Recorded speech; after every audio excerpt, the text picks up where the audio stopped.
एक सज्जन भागवत भक्त थे।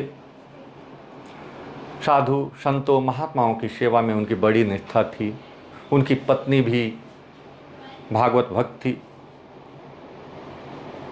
धीरे धीरे साधु संतों की संख्या बढ़ती जा रही थी और सेवा में कमी रह जाती थी। पति पत्नी ने विचार किया कि कोई ऐसा नौकर मिल जाता जिससे सेवा में त्रुटि न रह पाती और हम सबका सहयोग करता, हम पति पत्नी का सहयोग करता इस साधु सेवा कार्य में। भगवान ने उनकी प्रार्थना स्वीकार कर ली, क्योंकि नेक प्रार्थना था, कोई कामना नहीं थी, सेवा भाव था। भगवान कृष्ण खुद ही नौकर का रूप धारण करके वहाँ प्रकट हुए और बोले, अपना नाम त्रिलोकीनाथ बताया।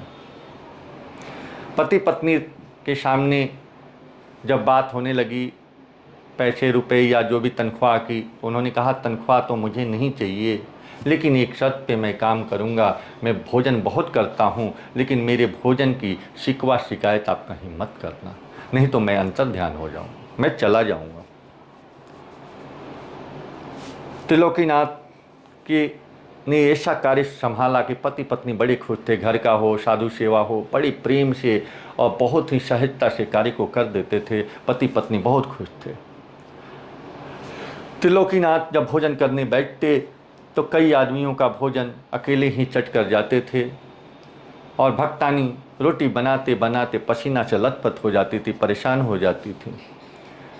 समय नहीं मिलता था भक्तानी को कि वो आस पड़ोस की अपनी सखियों से भी मिल पाए। एक दिन संजोग से उनका पड़ोसन से मिलना हुआ। पड़ोसन ने पूछा, बहन आजकल आपका बाहर निकलना कम हो गया है, क्या कारण है बताओ।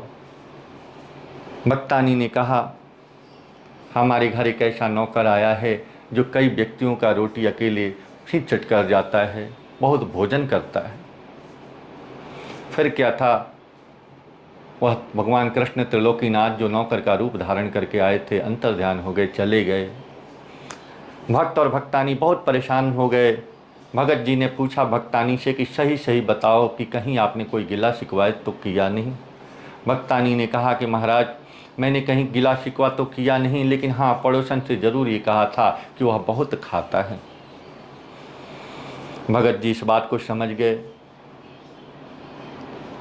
इस कहानी को सुनाने का उद्देश्य ये है कि भाई अगर हमारे घर में मेहमान आ रहा है या हम कहीं साधु सेवा करते हैं तो प्रेम से करें, निस्वार्थ भाव से करें, उसमें कमियों को न ढूंढें, नहीं तो उसका पुण्य जो है हमें नहीं मिलता है। इस बात को ध्यान रखें। अगर कोई काम निस्वार्थ कर रहे हो तो उसमें कमियों को न देखो, आप अपना काम करो और सेवा भाव से करो, वापिस आओ, तभी उस कार्य को करने में पुण्य के भागी बनोगे। जय श्री।